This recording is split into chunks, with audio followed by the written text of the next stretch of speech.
পালে আৰু এইকেইদিন কিতাপবোৰকে চাই আছোঁ।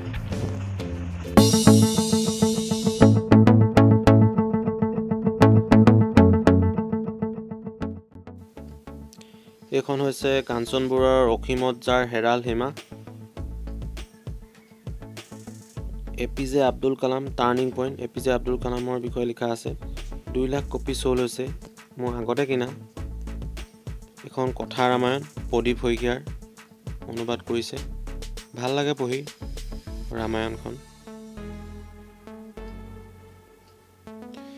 এখন আহোম যুগৰ ইতিহাসৰ সোণালী সফুৰা, মানে আমাৰ আহোম যুগৰ গোটেই ৰজাৰ বিষয়ে লিখা আছে, সকলো পুৰণা ঠাইসমূহৰ বিষয়ে।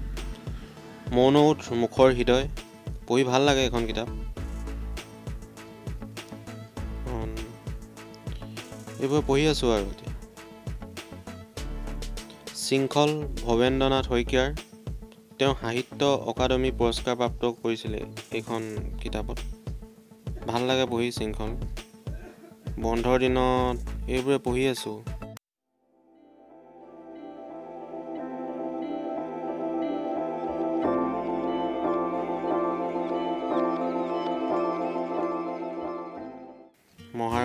মহাৰথী কৰ্ণৰ বিষয়ে লিখা আছে ইয়াত। এইখনো ভাল লাগে পঢ়ি। প্ৰদূষণ, মানে আমাৰ সকলো প্ৰদূষণৰ বিষয়ে লিখা আছে ডক্টৰ বলদেৱ শৰ্মাৰ। যন্ত্ৰ যুগৰ জন্ম কাহিনী অমূল্য হাজৰিকাৰ। এখন কিতাপ পঢ়াই নাই এতিয়ালৈকে, পঢ়িব লাগিব। দিন আছে, বহুত দিন বন্ধ পাইছোঁ। মেঘ মুক্তি বিভূতি কুমাৰ শৰ্মাৰ। এইখন কিতাপো পঢ়িবই পৰা নাই।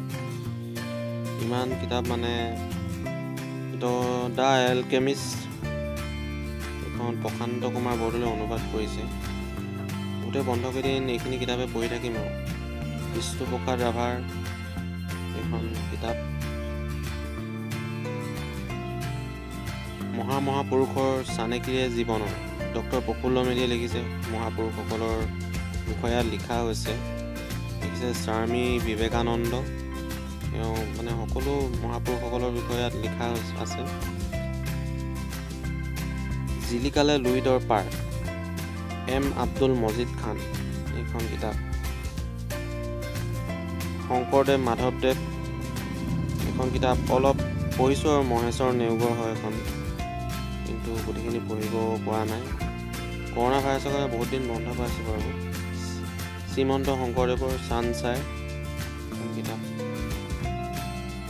চব পঢ়িছোঁ আৰু পুৰণা কিতাপ চব উলিয়াই আহিছোঁ। এলবাৰ্ট আইনষ্টাইন, কুলেন্দ্ৰ পাঠকে লিখা আছে কিতাপখন। এলবাৰ্ট আইনষ্টাইনৰ বিষয়ে আমি সৰুতে পঢ়িছিলোঁ, এতিয়া এইখনত ভালকৈ পঢ়িব লাগিব।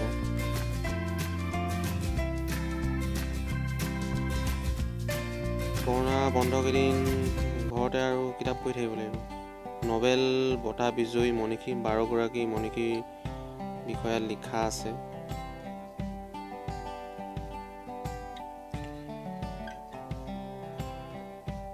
সকলো কিতাপবোৰ পঢ়ি আছোঁ আৰু এখন এখনকৈ। এইকেইদিন সাধু কিতাপো পঢ়ি দিছোঁ। বীৰ গীৰ্ছৰ সাধু আপোনালোকে পঢ়িছিলে আগতে সৰুতে, এইবোৰ ভাল লাগে পঢ়ি আজৰি টাইমত। অকণিৰ চোৰ পুলিচ এখন কিতাপো পঢ়ি দিছোঁ। যিমান পুৰণা কিতাপ সকলো মানে উলিয়াই লৈছোঁ আৰু, যে এখন এখনকৈ পঢ়িম কিতাপবোৰ। বন্ধ কেইদিন কিনো কৰিম, বাহিৰলৈ ওলাই যাবও নোৱাৰোঁ, ভিতৰতে বহি চব কিতাপ পঢ়ি আছোঁ আৰু। চবতকৈ বেষ্ট অসীমত যাৰ হেৰাল সীমা, এইখন কিতাপ পঢ়ি ভাল লাগে। কিন্তু মই পঢ়িছোঁ কাঞ্চন বৰুৱাৰ।